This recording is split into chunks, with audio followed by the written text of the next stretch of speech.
E aí galera, hoje vamos falar sobre a profecia de São Malaquias, que supostamente descreve cada um dos 112 papas que governariam a Igreja Católica, começando com o Papa Celestino II e terminando com o último Papa.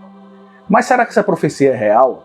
Ou seria apenas uma farsa criada séculos depois para promover a eleição de um Papa específico? Antes de tudo, vamos dar uma olhada mais a fundo em quem foi São Malaquias. Ele foi um arcebispo irlandês do século XII, conhecido por suas visões e profecias. A profecia dos papas é uma das suas visões mais famosas e intrigantes. Mas o que exatamente essa profecia diz? Ela é mesmo verdadeira? A profecia descreve cada um dos 112 papas com uma breve frase em latim, que supostamente descreveria sua personalidade ou heráldica.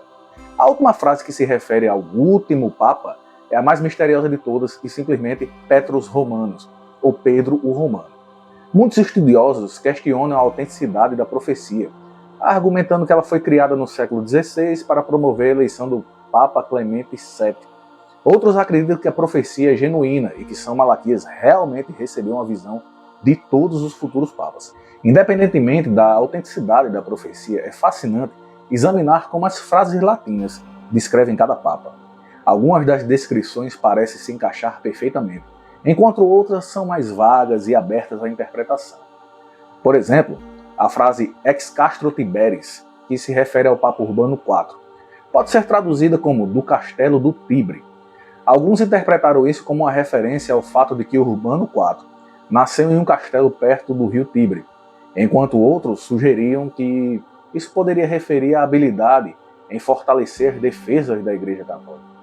Outra frase interessante é de Cruce Apostólica, que se refere ao Papa Inocêncio III, e pode ser traduzida como da Cruz Apostólica. Isso pode ser interpretado como uma referência à sua ênfase na autoridade papal e na importância da cruz na doutrina cristã. Mas afinal, qual é o significado dessas frases latinas?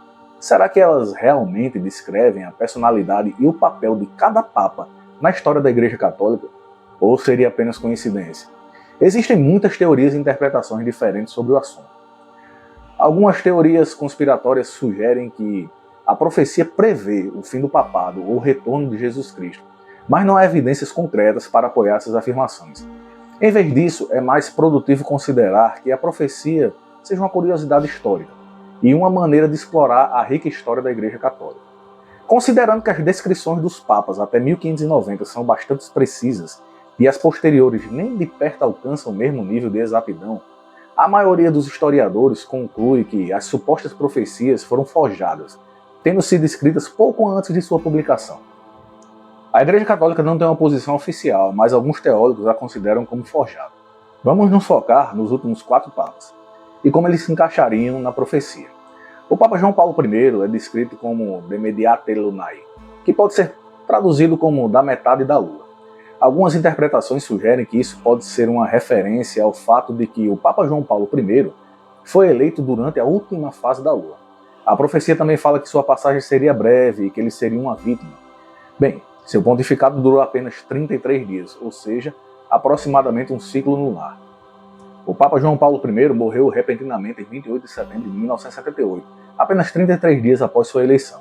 A causa oficial de sua morte foi um ataque cardíaco, mas existe uma teoria de que ele teria sido envenenado. O Papa João Paulo II é descrito como de labores solis, que pode ser traduzido como do sofrimento do sol. Alguns interpretam isso como uma referência ao fato de que o Papa João Paulo II foi um incansável trabalhador e viajou muito ao redor do mundo. O Papa Bento XVI é descrito como Gloria Olivae, que pode ser traduzido como a glória da oliveira. Algumas interpretações sugerem que isso pode ser uma referência à Ordem de São Bento, também conhecida como os Olivetanos. A profecia de São Malaquias se refere ao Papa Francisco como Petrus Romanus, Pedro o Romano. Este é o último lema da profecia, que alguns interpretam como uma indicação de que o pontificado de Francisco será o último antes do fim dos tempos. O nome verdadeiro de São Francisco de Assis era Giovanni de Pietro de Bernardone.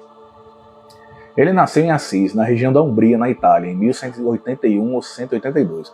Pelo seu nome e pelo local de seu nascimento, os entusiastas da profecia consideram que o Papa atual, por ter escolhido o nome de São Francisco, seria Petrus Romanus. A profecia fala de tribulações que ocorreriam durante este papado. E com os últimos fatos que ocorreram no mundo, né, como a pandemia, guerras, a geopolítica que está bastante complicada, os entusiastas têm convicção de que o Papa Francisco seria o último Papa da Igreja. E isso seria reforçado pela sua postura progressista e da constante tentativa de fazer uma reforma na Igreja. Aproveita e deixe nos comentários se você acredita que a Igreja pode acabar e se vai ser no papado atual, e se a profecia faz sentido para você. Uma coisa é certa, a profecia de São Malaquias desperta a curiosidade de muitas pessoas há séculos. Ela já foi tema de livros, documentários e até mesmo inspirou uma série de televisão. Alguns acreditam que a profecia pode ser usada como uma ferramenta para prever o futuro do papado, enquanto outros a consideram apenas uma curiosidade interessante. Independentemente da sua opinião sobre a autenticidade da profecia, é indiscutível que ela é um testemunho fascinante da história da Igreja Católica. Ao estudar as frases que descrevem cada Papa, podemos aprender sobre a personalidade e as realizações de muitos líderes da Igreja ao longo dos séculos. Além disso, a profecia de São Malaquias nos lembra que a Igreja Católica tem uma história rica e complexa, repleta de personagens interessantes e eventos históricos significativos. Mesmo que não possamos prever o futuro do papado com certeza, podemos aprender muito sobre o passado da Igreja e refletir sobre o que isso significa para o presente e o futuro. Não deixem de se inscrever no canal, ativar o sininho, curtir e compartilhar esse vídeo com seus amigos e familiares. Isso nos ajuda a crescer e a trazer cada vez mais conteúdos interessantes e informativos para vocês. Muito obrigado pela presença e por fazer parte dessa nossa comunidade. Até o próximo vídeo. Tchau!